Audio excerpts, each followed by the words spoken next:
Hi friends, పప్పు చుక్కకూర different స్టైల్లో డిఫరెంట్ టేస్ట్తో ఉంటుంది. ఒకసారి మీరు కూడా ట్రై చేయండి.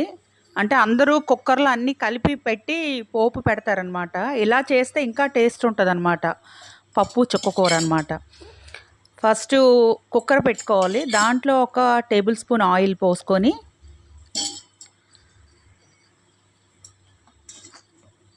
దానిలో కొన్ని పచ్చిమిరపకాయలు, ఉల్లిపాయలు దాన్ని ఫ్రై చేయాలన్నమాట. కొంచెం లైట్గా ఫ్రై చేయాలి.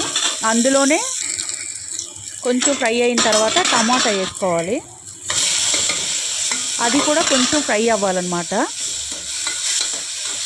ఇది కొంచెం బాగా ఫ్రై అయిన తర్వాత చుక్కకూర బాగా కడిగి పెట్టుకొని పక్కనే కట్ చేసి పెట్టుకున్న చుక్కకూర వేయాలి. మళ్ళీ ఇందులో ఆకు ఏంటంటే కొంచెం పచ్చి స్మెల్ వస్తుంది కాబట్టి ఆయిల్లో ఫ్రై చేసి పప్పు వేసి కుక్కర్ పెడితే ఇంకా టేస్ట్ ఉంటుందండి. చాలామంది ఏంటంటే అన్నీ కలిపి కుక్కర్లో పెట్టేస్తారనమాట. ఇలా ఒకసారి ఆయిల్లో కొంచెం ఫ్రై అయినంత వరకు, పచ్చి స్మెల్ పోయినంత వరకు కుక్కర్లో కొంచెంసేపు వేస్తే ఇంకా టేస్ట్ ఉంటుంది అనమాట. ఈ పచ్చి టేస్ట్ పోతుంది అనమాట. ఇది బాగా దగ్గర పడిన తర్వాత ఇగో బాగా ఆయిల్లో ఫ్రై అయిపోయిందనమాట. ఇప్పుడు బాగా ఫ్రై అయిన తర్వాత కడిగి పెట్టుకున్న కందిపప్పు ఫ్రై అయిపోయింది చూడండి. ఆకు మొత్తం మెల్ట్ అయిపోతుంది అనమాట. కాకపోతే ఏంటంటే ఇది కొంచెం పచ్చి ఆకు కాబట్టి ఆయిల్లో ఫ్రై చేస్తే ఆ టేస్ట్ వేరే ఉంటుంది అనమాట. ఇప్పుడు కడిగి పెట్టుకునే కందిపప్పు ఏం చేయాలంటే ఇందులో వేసి ఒక్కసారి కొంచెం ఫ్రై చేయాలన్నమాట. ఇందులోనే కొంచెం సాల్టు, పసుపు, కారం, మీరు ఎంత తింటే అంత కారం వేసుకోవాలి.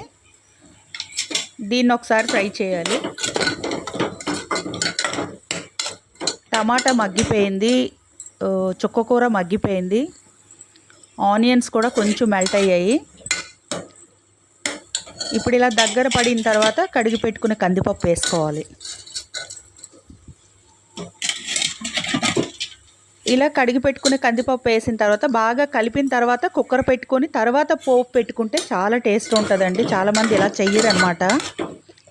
సింపుల్గా అన్నీ కలిపి పెట్టేసిన తర్వాత పోపు పెడతారనమాట. ఇలా పెడితే ఏంటంటే ఇంకా టేస్ట్ ఉంటుంది అనమాట. ఆకుకూర పప్పు తినలేని వాళ్ళు కూడా చాలా ఇష్టంగా తింటారు ఇలా చేస్తే. ఒకసారి మీరు కూడా ట్రై చేయండి ఫ్రెండ్స్. ఇప్పుడు ఇందులో వాటర్ పోయాలన్నమాట. వాటర్ పోసి పప్పు ఉడికే వరకు కొంచెం విజిల్ పెట్టుకోవాలి. కందిపప్పు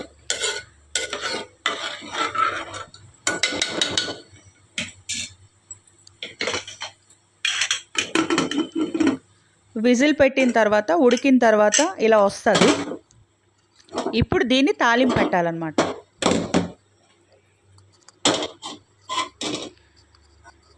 తాలింపుకి ఆనియన్స్ అంటే చాలామంది ఆనియన్స్ వేయరు.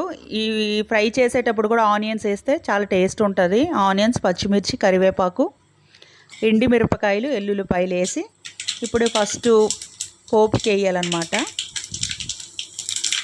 జీలకర్ర, ఆవాలు వేసి తర్వాత పచ్చిమిర్చి, కరివేపాకు అన్నీ వేసుకోవాలి. పచ్చిమిర్చి కాదు, ఎండుమిరపకాయలు, ఎల్లుల్లి, పచ్చి ఉల్లిపాయ, కరివేపాకు ఇవి బాగా ఫ్రై చేసుకోవాలి. చాలామంది ఏంటంటే పప్పు తాలింపు పెట్టిన తర్వాత స్టవ్ ఆఫ్ చేసేస్తారండి. కానీ తాలింపు పెట్టిన తర్వాత ఒక 5 నిమిషాలు ఉడకనిస్తే ఇంకా టేస్ట్ బాగుంటుంది అనమాట. ఆ పప్పు ఎందులో ఉడికిందో అందులో పోపు పెట్టకూడదండి. సపరేట్ గిన్నె పెట్టి దాన్ని పోపు పెడితే ఇంకా టేస్ట్ ఉంటుంది అనమాట. ఇప్పుడు నేను పెట్టినట్టు బాగా ఏగాయి. ఇప్పుడు ఇక ఇలా తాలింపు పెట్టుకుంటే చాలా టేస్ట్ ఉంటుంది అనమాట. చాలామంది ఏంటంటే ఏ గిన్నెలో అయితే పప్పు ఉడికిందో అందులో తాలింపు పెడతారు. ఇప్పుడు ఒక 5 నిమిషాలు ఉడకనివ్వాలి. ఈ పోపు కూడా బాగా కందిపప్పుకి పడుతుంది అనమాట. చాలా టేస్ట్ వస్తుంది. అప్పుడు ఇంకా ఒక్క 5 మినిట్స్ ఉడకనివ్వాలి, కొంచెం చిక్కగా అయినంత వరకు. నేను కుక్కర్ పెట్టేటప్పుడు కొంచెం నీళ్ళు వేసుకున్నాను అనమాట ఉడకనివ్వాలని. ఇలా ఒకసారి ట్రై చేసి తిని చూడండి, చాలా టేస్ట్గా ఉంటుంది అనమాట. పప్పు చుక్కకూరకి ఫ్రై, క్యాబేజీ ఫ్రై చేసుకున్నాం. ఈ రెండు కాంబినేషన్ చాలా బాగుంటుంది. ఒకసారి మీరు కూడా ట్రై చేయండి. అయిపోయింది. కొంచెం చిక్కబడినంత వరకు ఉడకనివ్వాలన్నమాట తాలింపు పెట్టిన పప్పుని.